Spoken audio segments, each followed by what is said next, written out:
Japan needs Mothra's help when Godzilla returns to wreak havoc, but greedy businessmen have stolen her egg for profit, putting any potential alliance in jeopardy. This one expands the universe's mythology and, dare I say, offers some hijinks along the way. Join us for Mothra vs. Godzilla.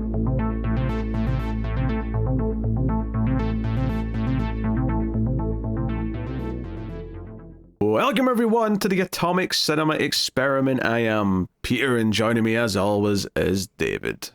I come in peace.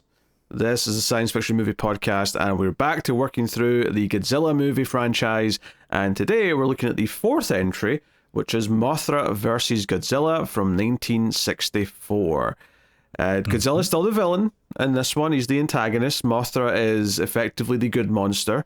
I don't know if that says that Mothra's solo movie that came out before this was more successful, or if it just was natural because Godzilla had been the villain up until this point anyway. But I feel like they wanted to put the two together, and they were like, there's no conceivable universe where Mothra's the villain. We can't make that happen. I think just by the nature of Mothra has people that kind of speak on Mothra's behalf means you can communicate with Mothra. You can reason with Mothra in a way that you just can't with Godzilla. At least currently. Right. So that's at this point where he's still like super radioactive and just kills everybody. Yes. Very clumsy in this particular movie as well. Yes. I noticed in one scene. But yeah, so we'll start spoiler free, of course, as we always do. We'll give you a warning before we get into the spoilers. And if you're enjoying the show on YouTube, hit the like button. It helps out a bunch if you do. And you can support everything over at patreon.com/MailFuzzTV. But I'll tell you more about that at the end of the episode. So yeah, interesting premise for this one is that it kind of starts off as more of a Mothra sequel, mainly focuses on that stuff, and then Godzilla kind of comes in about a third of the way into the movie, and then obviously it becomes kind of about, okay, can we use Mothra against Godzilla, and that's it. There you go. There's your premise for Mothra versus Godzilla. We do have some human characters, which we'll talk about in a little bit. We'll sort of run down who the core cast of characters are. But I think we'll just start off simply with our impressions. So, David, what did you think of Mothra versus Godzilla? So, most recently on this show, in terms of the Godzilla movies, have not been great. They have had a little bit of a downward trend, all things considered. I mean, coming after Godzilla, yeah, but like the step was steep. It was a very big fall down. I think this is the first time that I'm viewing it as a real step up. I think this is feeling like, okay, like, don't get me wrong, King Kong Godzilla was better than Raids Again, but it was like a small step. It was like okay, well, they're just doing something here. This one feels like, no, here's an actual story with like making sense of why these kaiju are up against each other. It feels like it still does both of them justice. It doesn't feel like it's just padding the whole way through, and I would argue that the kaiju fight scene in this, and even when the kaijus are just independent of each other, is also very well done. It feels like they're finally starting to figure out like what goes into it, what kind of stride there is there. Special effects wise, same thing, looks very good. My only critique is that I can't view this externally. I just recently watched Mothra for the first time, so it's very much in my head. This feels baffling to people who haven't watched Mothra. I feel like the first half hour of this movie is just like, wait, hold on, what is going on? Why are there two tiny women just dancing around and singing? What is happening? So I think, going into this, it feels like you are kind of expected to know Godzilla. It feels like you are expected to know the basics of him, not exactly where we left off with, but it also feels like you're supposed to know that about Mothra. And maybe it's just with the times where Mothra's faded a bit more into obscurity, but it didn't feel like it was doing enough to explain what Mothra was at this point for anyone who hadn't seen it. But for anyone who had, I mean, it worked out. It feels like it almost just picked up right after the previous movie. Like you said, it felt very sequel-y to me. So yeah, overall, big step up. I don't know if I would say it is objectively like a good movie yet. I think it probably does step up there, but there are high and low moments that I gotta still even out over the course of the review. Yeah, I think it's the best one since the original so far. And it's funny you bring up people who have not seen Mothra, because the first time I saw this, I definitely had not seen Mothra. That was absolutely something that I went back and watched later. I mean, the first time I watched the Solo Mothra was when we did it on the show, whereas I had seen this whatever years. So this was my introduction to the two, like, the sisters, or whatever you call them, who speak for Mothra and talking about Infant Island and all that stuff.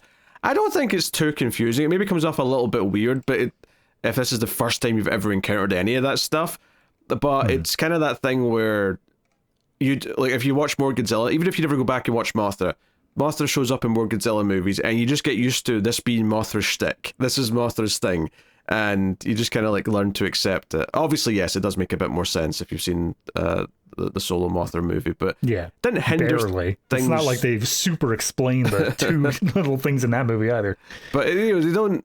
Yeah, I don't think it hinders the movie too much on that front. I think the movie is good from like a building more mythology for Mothra, especially. I think that there's some fun kaiju scenes. I will say the ending is a little anticlimactic. Well, maybe that's not the right word, but the way everything wraps up feels a little easy, and definitely feels like, oh, you've already got another movie in mind, so we're not doing some big showdown here. And what's funny is that as we were in the third act, I was thinking to myself, there is there's like a bit of space missing from this. Like it's pretty solid, and I like how it's expanded the lore. I like kind of some of the more villainous human characters and some of the comedy that comes out of their sleazy greed and stuff like that. I enjoy that. I maybe could have even done with a bit more of them, honestly, in the back half of the movie. But there was one thing missing, and I know what it is because the next movie has it.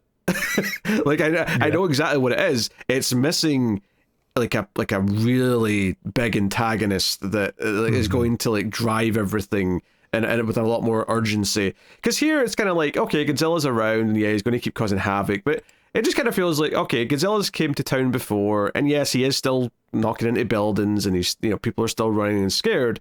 It doesn't necessarily feel like that big of a deal, partially just because it's the fourth movie now, and it's not like from like a movie making standpoint, there's that much of an upgrade. It's still like I think it's a new suit they built for this one, but it's still a Godzilla suit. It's still miniatures. It still has that same kind of look to it as the last one in terms of that stuff. You get away with making Godzilla a threat again when some time has passed, and all of a sudden it's the 80s and we've got a lot more fancier miniatures and practical effects. Or you fast forward again to now we have CG and we can do just about anything we can think of with them, and we can show it from angles we've never seen it before, and so on. We could put Matthew Broderick there in the scene with them. It's all perfectly well done.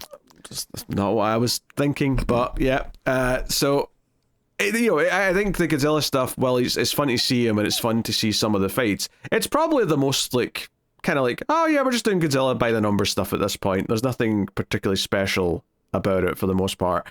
But so there's one element missing, and I think it's like Godzilla just being this default threat. It feels maybe a little stale here, and that's again something the next one's going to address and turn around. Yeah, I get that. I agree that it feels like Godzilla isn't. I mean, it's weird to say, but his heart isn't in it. It feels like all the previous ones, there's been this thing where it's like Godzilla is awake and he's pissed and he's coming after us or whatever. And this one, it far more feels like, oh no, Godzilla woke up. All right, well, let's just do the same thing we've done for the past 3 times he's woke up. Let's just scramble the jets and hope for the best. Like, yeah, I don't know. It feels like at this point, everyone recognizes they're going through the motions. And to have him as the villain kind of feels like, all right, here he is again. Yeah. And again, the scenes are perfectly fine. It just doesn't have that sense of like it almost needed, like when Godzilla wakes up, it felt like he needed to like cause some serious chaos and then have like a really sad scene of like a parent who's lost a child or something to really sell the tragedy again of like why we have to stop Godzilla. But they don't really do that, so it just kind of feels a little bit like, oh, of course we need to stop him, but like we don't feel it. I mean, even on top of that, when he first wakes up, it feels a lot more stumbling than it feels like an actual attack. It just feels like the sort of thing, I don't know how much you cared about like behind the scenes stuff on the movie Cloverfield. But one of the things they said was like, this monster isn't quote unquote attacking. It's just scared. Like, it's just moving around and it doesn't really know what it's supposed to do. It's just kind of like stuck in this new environment. And obviously Godzilla feels a bit more directed than that, but it still feels like I think there's a power cables or something like that he takes out just because his tail is stuck in it. Like, he's not trying to destroy this stuff at this point. Yeah, he has a couple of stumbles. I actually do like the initial moment he wakes up, though, because he's kind of in the grounds, and the way the dirt's on him actually looks really cool. The way the tail whips up, and I'm like, oh, that was a really cool little shot. It immediately reminded me of Shin Godzilla, because that first one was just like the tail coming out of the ground. I'm like, oh, this looks very much like out of that. Yeah, so no, I mean, it's not. I mean, I don't want to be too harsh because I actually think the movie is very solid, and particularly the way it advances. You know, because it does advance Mothra lore, right? Because everything it does with Mothra that introduces these new ideas with it, and that's cool. Having said that, though, to compare it to King Kong versus Godzilla, there's also a section in the middle of this where a group of characters go to an island, and it's for a very different reason than characters went to an island in King Kong versus Godzilla, but it does feel a little bit samey. So I was like, we're kind of... Oh, yeah. It almost felt like this was a more refined version of that last movie. It's like, okay, we've got some comic relief villains, but they're not as, like, cartoony as that businessman last time, where he was, like, overacting every single time his face was on camera and things like that. Yeah, no, I mean, I had to double check that these actors were not the same actors from Mothra, because, like, all of Mothra, the whole thing is basically our primary characters are newspaper reporters and like a camera woman and stuff like that, and this is, as far as I could tell, the exact same newspaper and everything else. But it also has this weirdness where they like people say like, oh, this the egg thing belongs to Mothra, and everyone kind of like looks around and they seem confused by that, but also not directly saying we've never heard of Mothra before. So it's kind of like this weird in-between state of we're not directly recognizing that everything that happened in the Mothra movie happened, but we're also not saying it didn't happen either.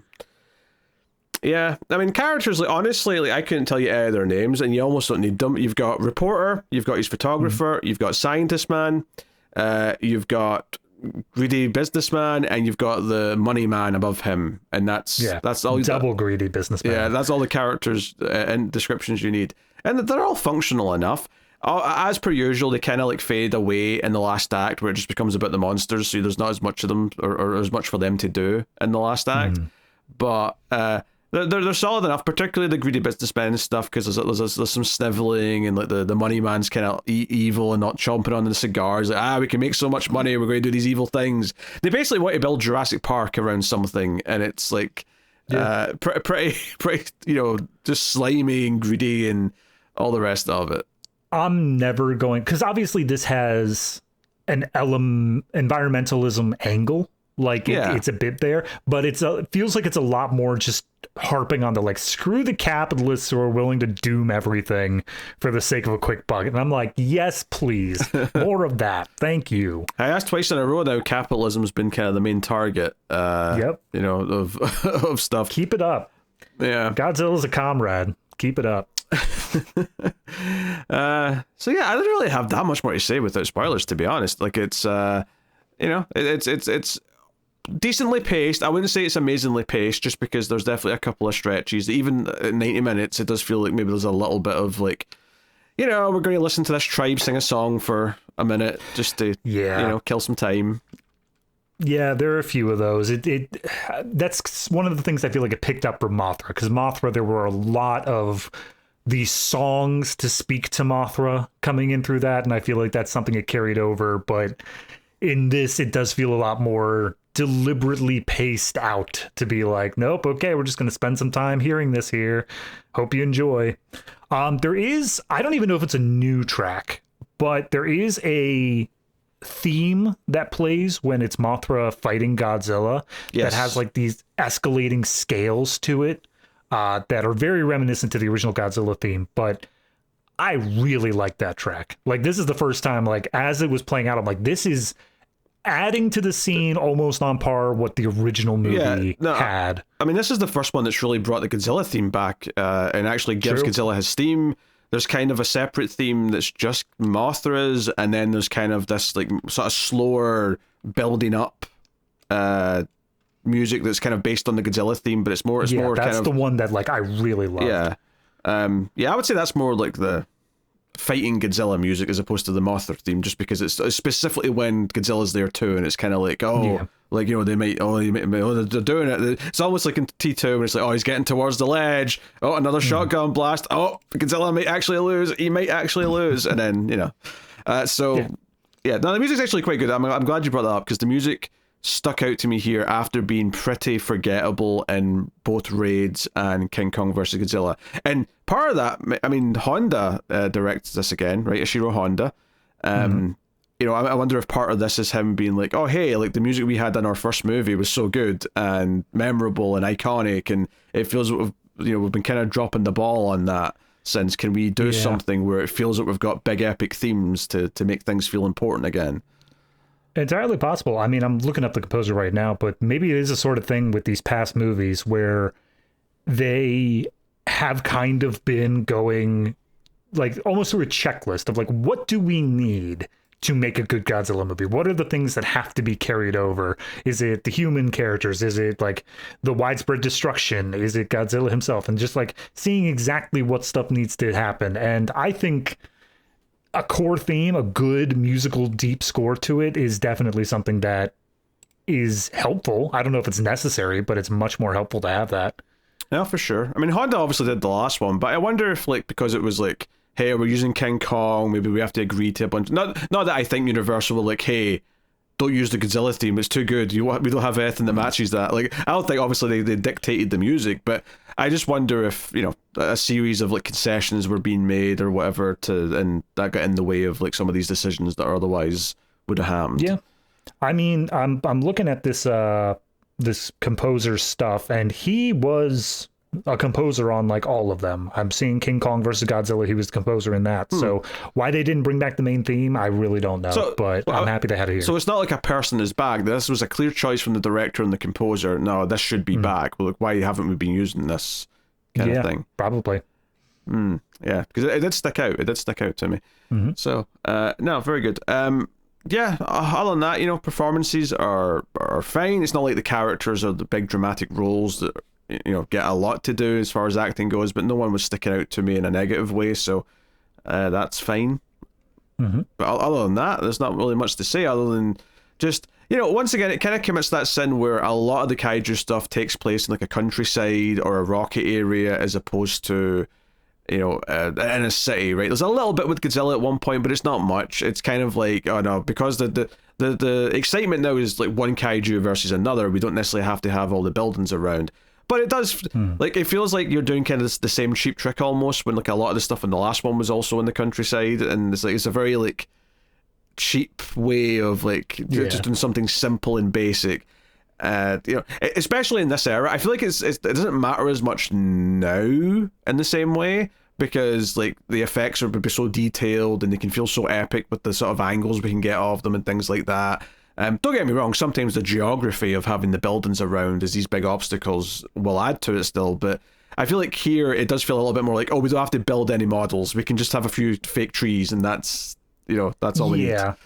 I will say this isn't as bad as it was in King Kong versus Godzilla. I think that one was still worse, but there are a few instances in this where they're using repeated footage, like as the like weapons are attacking and stuff like that.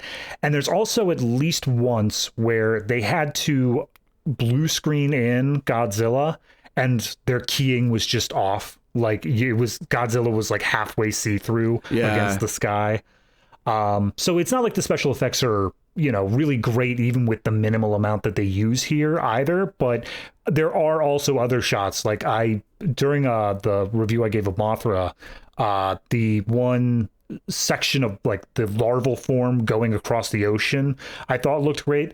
There are multiple shots in here of Godzilla and Mothra's larva form like going across a sea, and again, looks great. Like they have certain aspects that really work for them and other things that just are a little lesser. Yeah, and like I said, Godzilla waking up looked great. Like that was a fantastic little, you know, 30-second, minute-long sequence. So, you know, practical-wise, there was a section where they were firing some missiles at him, and they had like actual fire on the ground around the Godzilla suit. Like, you could tell the guy in the suit. And at one point, he was walking around with his head on fire. And I was like, clearly this wasn't intentional, but god damn does it look good. I could just see the union reps off camera, like starting to freak out and be like, get the lawyers ready. We're gonna go to town for this. Yeah, no, I mean, yeah, obviously there's some hit and there's some miss. I did notice that sequence, that shot or two where Godzilla looks a little bit glowy because he's actually kind of see-through with the background. It was particularly noticeable when it cut to a better shot of him just walking through like a miniature, and you're like, oh, now it looks normal. Okay, yeah, there was definitely something off with that previous shot. Because I almost thought they were going for like a golden hour kind of thing. The sun's hitting off of him in such a way where he's kind of glowing. But no, it was just the composite wasn't that good. That's all it was. Right. So yeah, it is what it is. But yeah, I mean, I think we'll get into spoilers then, so we can actually talk about what goes on in the movie. So you've been warned, spoilers for Mothra versus Godzilla from henceforth. So the big thing is Mothra's egg is basically just discovered. It floats, ashore. We open up with a massive storm, and it's just saying, oh, it got carried in by the tides and the big waves and all that. Now it's just sitting there on the beach. Yeah, it's a typhoon that brings this well, it's not actually on the beach at first. It's in the water, and the fishermen see it and go, that's right. Oh, we should go out there and claim that because it's ours. It's our fisherman waters. We'll go take that. And they immediately sell it to a capitalist, to a businessman who wants to turn it into an attraction for an amusement park. I mean, I was almost lulled into a false sense of security with this capitalist guy, because my thought process was, yes, we're going to break it open. We're just going to destroy it. But the fact that he's saying like, no, we're going to preserve it. So like all of Japan has a chance to see it. I'm like, oh, wow. Okay. That's actually kind of, and we'll charge $50 a head. And it's like, okay, there it is. Never mind. Yeah. And then he intends to keep whatever hatches from it as well. That's the other thing. And that'll be the attraction once the egg's gone. So it's like, okay, that sets things up. And you've got our main characters introduced, and our scientist is investigating, a reporter and photographer, skulking around trying to ask questions and whatnot. And they quickly become a trio and start to try and figure things out. Notably, during the wreckage at the beach after this typhoon, the reporter picks up this weird blob of something. Like it's sort of like the size of like a big plate, but it's sort of like gunky, a bit of blue on it and brown, and he just picks it up with his bare hands, and I was like, why would you touch that with your bare hand? I get you're not a scientist, but come on, some simple basics here. And sure enough, later on in the movie, the scientist about an hour later is like, by the way, that was radioactive. We need to decontaminate you. Hey, there is no graphite in Japan, all right? You didn't see graphite because it wasn't there. Very good. So, but I mean, we actually forget about that because I'd forgotten about him picking that up until all of a sudden there's a scene later on where they're like having like steam blasted at them, and it's like, what's going on? We're decontaminating you because you touched this thing. Like, the sequence just opens up with them in these pods, like with all this sciencey stuff around them. I'm like, are they aliens? What are we doing? What's happening? Hey, I would not be surprised. There might be aliens in the future of this series, right? I'm going to say when or where, but there's definitely going to be aliens. Well, I mean, that's I having no knowledge of what comes later. Isn't that the whole thing in King of the Monsters, like the new Legendary films, is that all these other Titans were from Earth, but then Ghidorah came from space? That is correct, yes. That is correct in that one. I'm going to go ahead and say my money's on the very next film. Well, we'll see. So I won't give anything away now. Yeah, okay. All right. But so anyway, the first chunk of the movie is about a couple things. It's the trio of characters trying to convince the businessmen to let the egg go. But the main thing is that the twins, the sisters, show up. They're called, if we want to go by the official name, the Sobijin. Sobijin. I feel like I'm going to butcher that every time I try and say it, but Sobijin. But the Sobijin, they actually show up when we get like the businessman meeting his like money man, like the more rich guy who's funding all this, and they're meeting, and he's got the cigar, he's got a safe full of money, which the businessman sees, and like he's like, oh, let me touch, and he's like slapping his hand away. It's very comical, but they start hearing these voices, and they're like, who's in the room? What is that? And it's the two girls, right? And they're basically there to say, hey, can you please give us our egg back? It doesn't belong to you. And, you know, there's like a repeated comedy bit here of them trying to like capture them in like a coat or something where he's like throwing it over the picture to try and grab them, and they keep getting away. Because they're like fun. 6 inches tall. Like, they are diminutive. But it's a fun sequence though, because it's like, oh, this is so different than anything in these previous movies. Like seeing like the two girls like run around like the couch, like try to like hide. You know, it's like some. They're not quite as small as this, but it's very Honey, I Shrunk the Kids of like, oh, we have to get away from these villains. And I love the irony that for a scene here, the two humans are effectively the kaiju in the scene, if we're viewed it from their perspective. And I thought that was kind of funny. So... Yeah. I wish it would have played that up a little bit more, like especially once they have like the Godzilla tripping over stuff, like just having these two guys being like stumbling over each other and just mirroring the shots. Yeah, you play some of the music, you know, have like the dun, dun, dun, and have it from their perspective, looking up at his foot coming down or something. I don't know. Yeah, but I could see that happening once we hit the Heisei era. Once we get the revamp and like better special effects, I could see it happening. But, you know, it's fun hijinks, but then the two girls go to our main trio of characters who are obviously more sympathetic and don't think that the egg should be contained by capitalists. And they're like, hey, you know, we're from Infinite Island, that's Mothra's egg, that's how we find out it's Mothra's egg, you know, no one has brought it up before. And it's like, yeah, it's Mothra's egg, it should go back to Infinite Island, and the only reason why it's here is because the typhoon knocked it out of the island and it floated here. And our island's screwed because of all the nuclear testing that you know the rest of the world's been doing, or Japan specifically has been doing on this island. So you've kind of ruined our home. Please give us our egg back. It's kind of the only thing we got going for us, guys. Could we please? So I love this sequence where the trio go to the two businessmen, say, hey, like, that egg doesn't belong to you. Don't open your amusement park. You have to give it back. And they're just like, oh, we've got receipts. Well, we can sue you for trying to interfere with our business. And like, hey, we've got proof. And they're like, what? And they bring up this box and they open it and the two girls are inside it. And they basically make their claim. And the businessmen's reaction might be my favorite thing in the whole movie, is they say, how much for the two girls? They'll make a fine attraction. Right. And it's like... Okay, so for me, having just watched Mothra, yes, that is the plot of the movie. Like, the whole bit of the movie is like that Mothra is barely present, and it's more so about the fact that these two girls are sold into slavery for the entertainment business, and like they just need to be able to escape.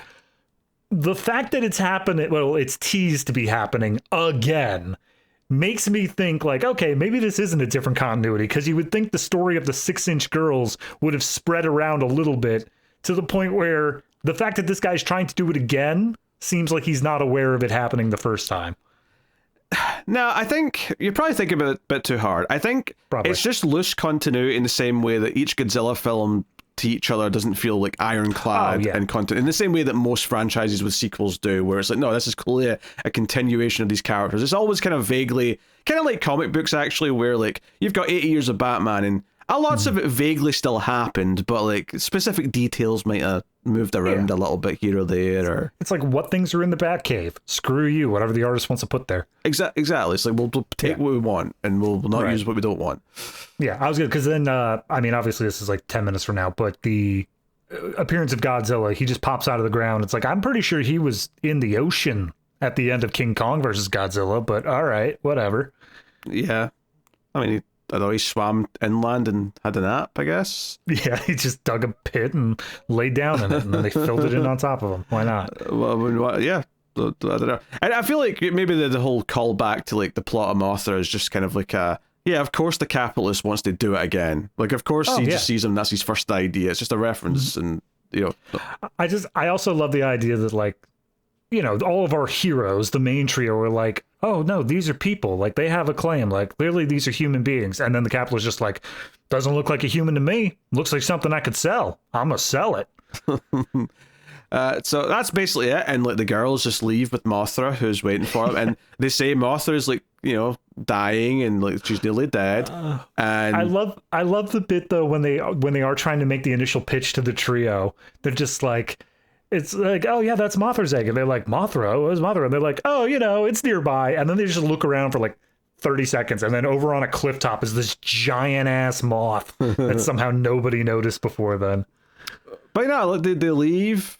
like sad, and like, the trio are like, we're so sorry, other human beings are so shitty, like we really wish you could have your egg back, and like, no, we'll just have to go home. And they fly away home, and it's like, well, we really dropped the ball as as humanity for that. Like it's such a shame that like the villains got their way.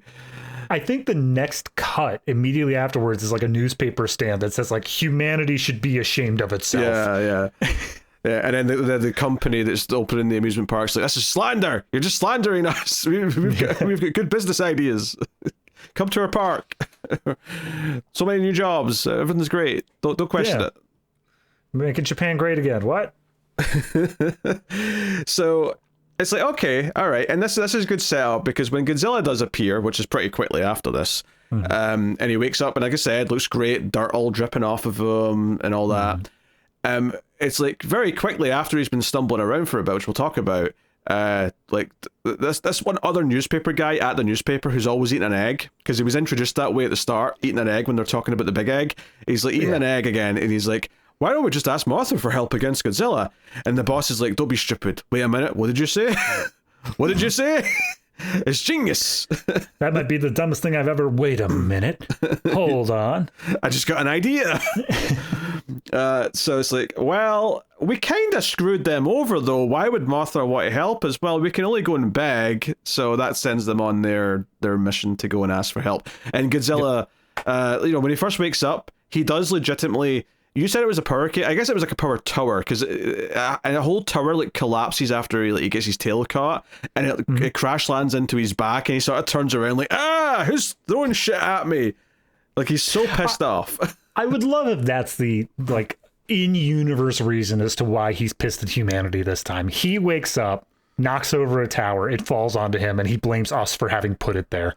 And he's like, nah, screw you. Now I'm going to just break stuff. And then, like, literally 30 seconds later, he's, like, stepping down, but it's like there's like a ledge, and he just sort of, like, trips over the ledge and falls into this castle, and he gets angry and just starts smashing the castle with his hands. And I'm like, this is, like, this is, like, me when I wake up after 3 hours sleep, and I have to get up, but I don't want to, and I'm just, got a temper, and I'm hitting it at things.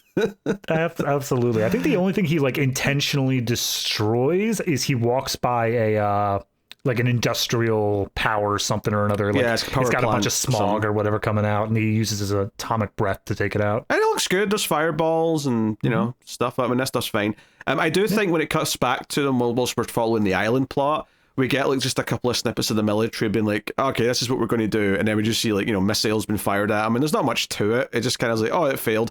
I did laugh though, because their final big plan is we're going to shock them with electricity. We're going to get all these power cables around them. We're going to zap them, and it seems like it doesn't work. But then we cut to like the next morning when it's daylight, and this is when the other characters are back, and they're still trying to do this, and they're still zapping him. And I'm like, have you been zapping him for like 8 hours? Like, how long have you been zapping Godzilla for? I like that it feels like this is something that came out of necessity.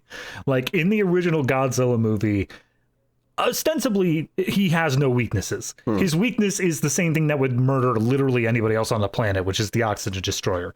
But like other than that, he doesn't have any weaknesses. However, in that movie, he trips up and stumbles over and has to push through the power lines.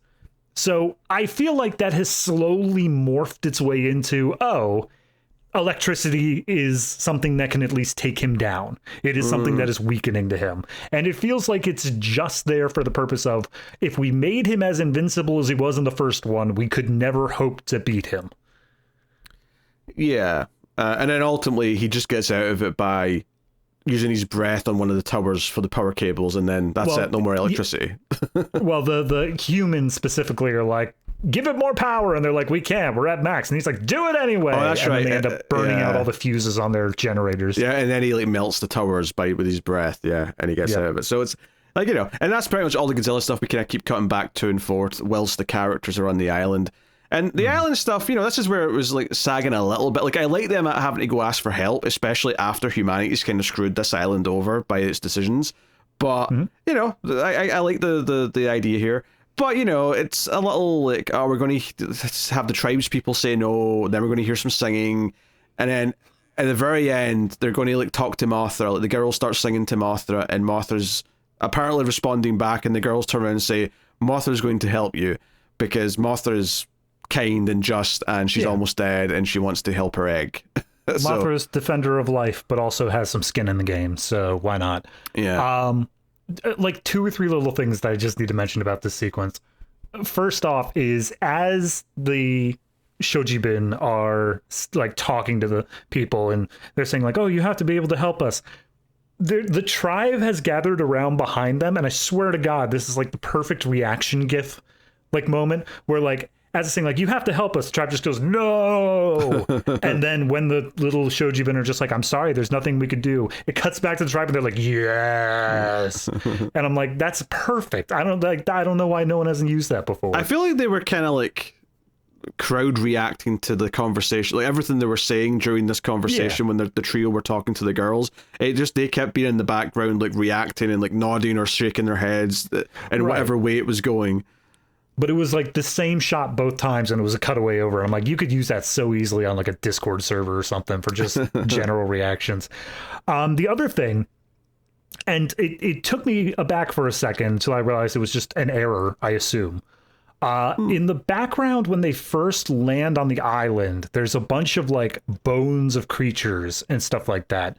And one of the ones in the background is just the skeleton of a turtle, but like it's still upright. Like its head is still raised up. It's still there, and it's swaying. Like it looks like it's moving, but it's a skeleton.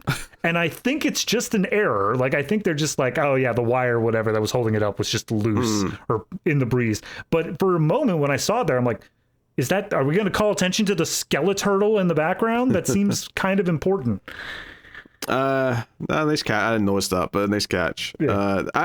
Yeah. I mean, this stuff is just, it's going through the motions and it's fine. But I do like the lore, though, of like, because this is kind of the one that really establishes Mothra dies, but Mothra, as long as an egg's been laid, will always be reborn into like a new Mothra.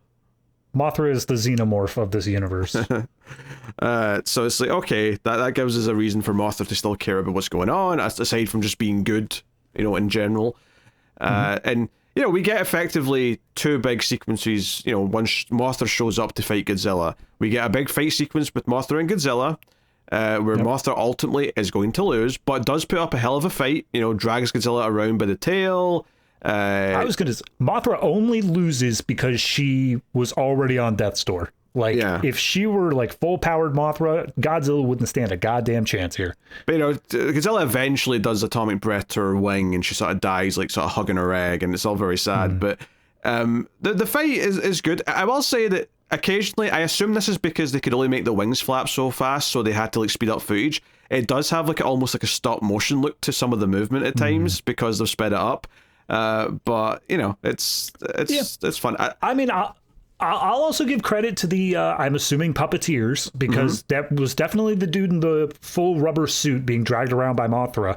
They showed a lot of the body, which makes me think that, like, it's just an iron rod at the very back end of the thorax that's, like, holding the whole thing up. But it did a good job of not feeling like, it's just the head and they're implying that it's flying. It does a good job of showing, most of its body here is in flight at all times. Yeah, it throws Godzilla around a little bit. Godzilla is getting frustrated, and I kind of like that Godzilla wakes up grumpy and is just kind of getting the shit. It's like a really downer movie for Godzilla. It's almost like they've got him at this low point so that when he's like maybe makes a face turn soon, it'll be like, yeah, I'm sick of being a villain. I'm sick of being beat up on, and like I want to be better than this.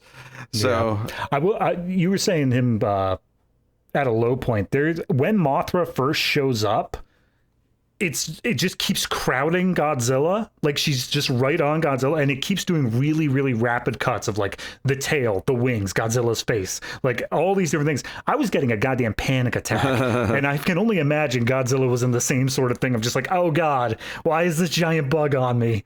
Yeah, no, it's a well done sequence and it kind of almost like ties into what we're saying about Godzilla not feeling like his heart's in it almost in a weird way. So ultimately, though, Mothra loses, Godzilla remains victorious, but Godzilla's still going to stomp around. There's still a problem. But of course, we have the egg. So whilst like the military try and deal with Godzilla and it goes not so good. They set him on fire. Yeah, doesn't work out. Doesn't do anything. The egg eventually hatches, and they add like a little bit of spice here. Godzilla, after defeating Mothra, like stomps towards like at least part of the city, and this is actually how the two sleazy businessmen die, is because they're having like a dispute when Godzilla gets to the building. So the money man's actually already killed the other guy by this point, because the other guy is like, wait, everything has to shut down. I'm losing all my money in this. You've somehow conned me out of all my money, rich man. Give me that money in the safe. And he fights him a little bit, and when he goes for the money, the rich guy just takes his gun out and shoots him. Well, it's I think one of the best shots of this movie is the fight happens and it's just a normal fist fight. The money man's getting his ass handed to him, and when he like comes to after getting punched in the face, he looks out the window, and it's a shot from his perspective of just Godzilla rapidly approaching, like towering over buildings, but he's still like a decent ways off. And that shot alone, I'm like, that would be horrifying. You just look out the window and you see that approaching. But then, yeah, he goes for his gun, and I guess, initial thought was, I have to defend myself against Godzilla. But then he looks over and sees the guy taking all of his money out of the safe. He's like, oh, screw this guy. Bang. Yeah, and if Godzilla crushes this building, no one's going to like find the body and start asking questions. Oh, this will be covered up. Now you're right though. That being said, does the money man get out? Because I don't remember that. No. He gets crushed in the building. Like you see him inside as the building's like half falling apart, and then he screams as the whole thing comes down. So yeah. He's killed by Godzilla effectively just by stomping. But he's killed by his own greed, Peter. Oh yes, of course. But no, you're right though. Like I do really like that shot, that's sort of like over the shoulder, looking out the window and seeing Godzilla coming in the distance. I don't know if we've quite seen a shot like that in these movies before, of Godzilla on his way, but from the perspective of inside a window. That may actually be a slightly new thing here. Yeah, I mean, if it is, it's an inspired choice. It does feel like the director was specifically trying to do that. Yeah, just it gave it a different feeling, give it a different sense of perspective again, which made it just feel a bit more real, which was nice. But the only critique I would have is that this does happen maybe I would have liked if this happened a bit later in the movie, I guess, just so we could have these two idiots around a little bit more to spice the fun up a bit. But yeah, no, from that happening, I mean, from Godzilla defeating Mothra the first time to the point where the egg hatches again is a good 20 minutes. I think it takes a bit too long to get from A to B and keep up the tension and the mystique of it. Yeah, the other thing they try and do to ramp up tension, building up to the final fight, is that there's the final fight's going to take place in this little island, right? Godzilla's on his way to this island after he's been dealing with the military and that. And there's a school trip out there, like a group of about 15 kids and a teacher who are stranded there, and there's maybe another teacher who's yelling at a boat saying, no, you have to go over to the island and get the kids, there's kids over, there's children, think of the children. And so our main trio end up kind of being the ones who take a boat and try and save these kids, and that's kind of going on whilst the fight's happening, just to add some extra tension to it, which I appreciate the logic of adding that in to spice things up, but it also kind of feels really random that our trio are the ones doing it, because they just happen to be there and hear it. It's not really anything to do with who those characters are or what their jobs are. I think that does come down to the idea where it doesn't feel like they are as fleshed out as they could have possibly been. It feels a lot more like splitting this between the military doing so much of things and nobody having a face in that, and then our businessmen as well.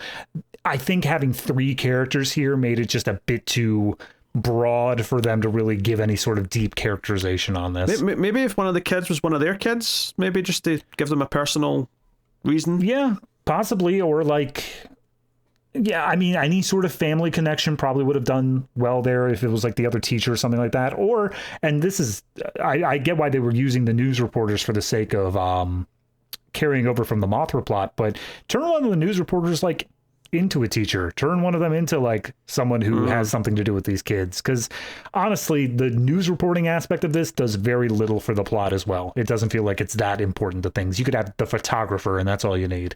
So the final fight, I like elements of it quite a bit. I do think that ultimately it's a little underwhelming that it's just so the big twist is that it's twins, right? The egg hatches and there's 2 larvae in there, and they both swim across the water to the island where Godzilla is. And what I really like about this is this idea that they kind of stealthily sneak around some rocks. And there's even one point when they're firing their webbing at him, where one of them even sort of like ducks back for cover and then sticks its head back out. And I thought that was a really neat little moment. I was like, oh, he's actually like dodging atomic breath. This is quite smart.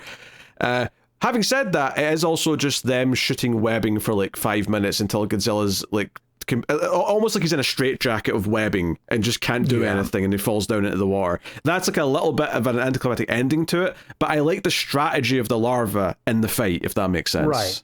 I think for me, I appreciate the strategy of it. I do really like that. But there's a sequence where one of them gets to Godzilla first, and he ends up latching on to Godzilla's tail and like obviously causing it pain by biting into it.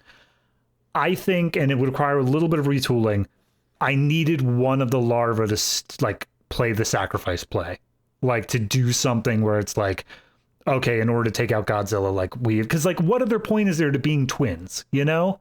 Like the fact that there are two of them, obviously we're not going to have dual Mothras later on, probably, but I think that you have one of them do the sacrifice play so that the other one can fully take out Godzilla. And then, it just webbing up Godzilla for 5 straight minutes and then it falls into the ocean. It's just kind of like, well, it's clearly not dead, and I wouldn't be surprised if that webbing comes apart in like 10 minutes. So maybe we do something with a bit more finality to it.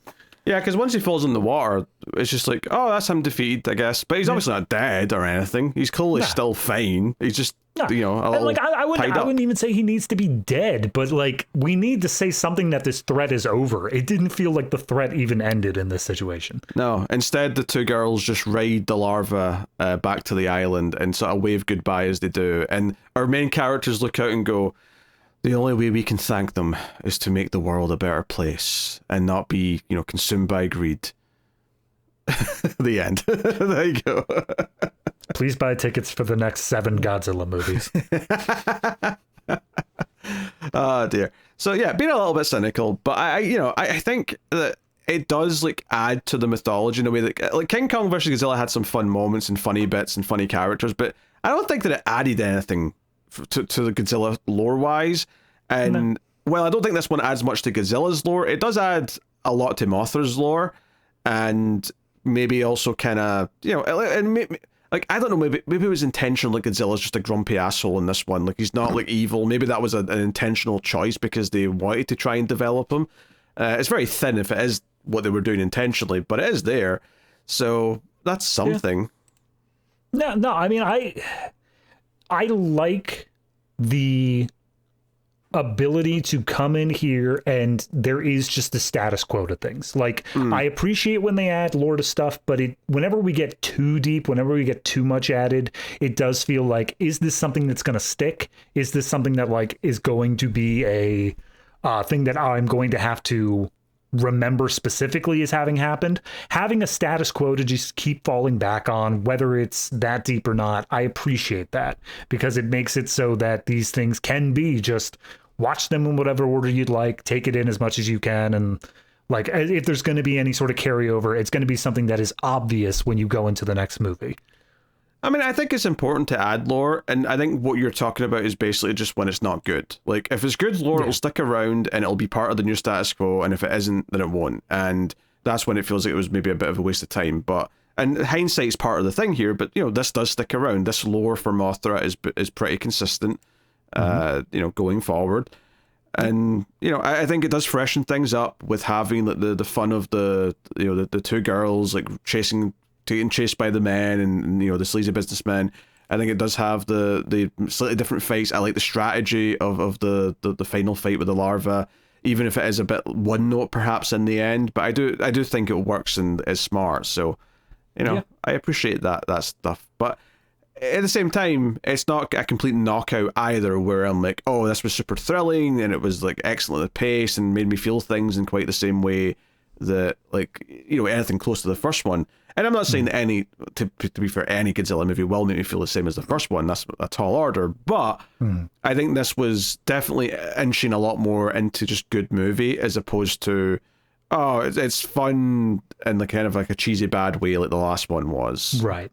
Yeah. And that's what I was also appreciating with it, is that as much as it didn't feel like it was 100% a high quality movie. It didn't feel like it was really shooting for the stars of like, oh, we're going to get all the attention for how well of a movie we produced, of like technical qualities and message behind it or all that. The moments that it hit it out of the park, it really felt like it did. Again, those shots of Godzilla, like from the distance, I would say the whole fight scene between adult Mothra and Godzilla was great. Score, mentioned that already, but top tier there. Like everything it was doing well, it was really doing well. But even when it was not doing great, it still was head and shoulders above like Godzilla Raids Again. Like it was still doing a fantastic job at just being this cheesy, corny movie that you don't have to give like all of your attention to. It's just to sit back and enjoy the ride sort of thing. Yeah, I'm going to warn you right there because I just checked and I was curious.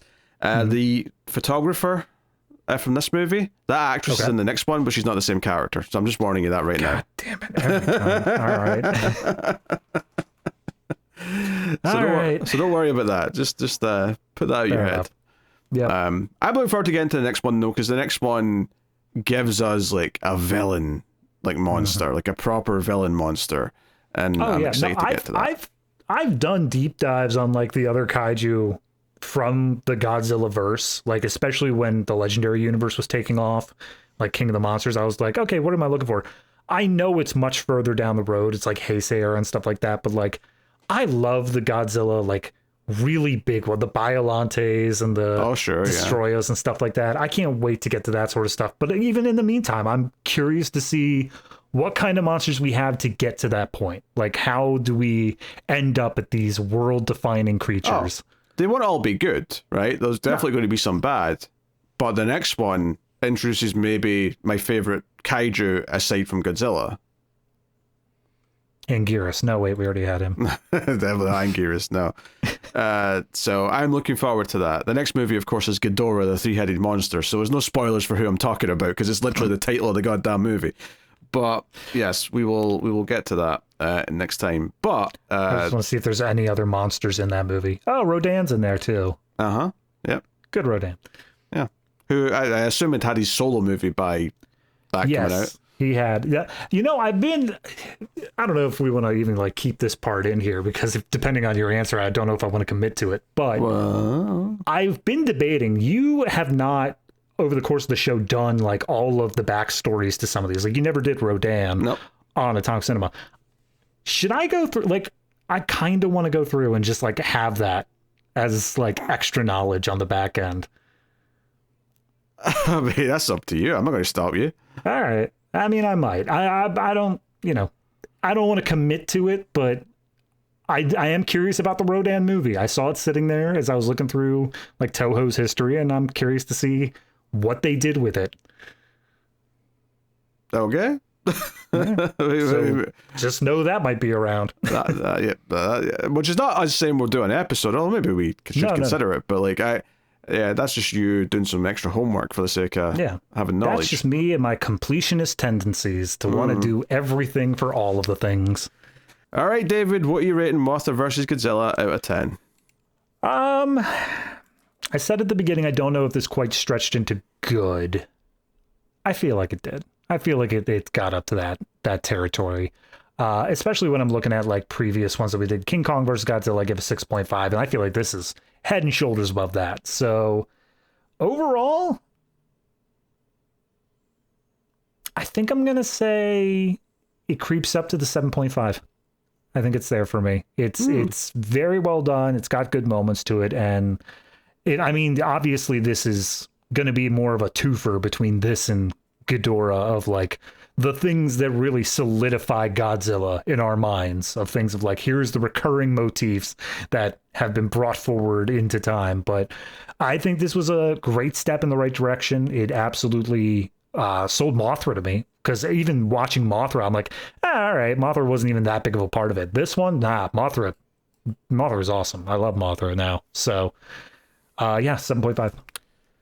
Yeah, I think I am going to go with the flat 7.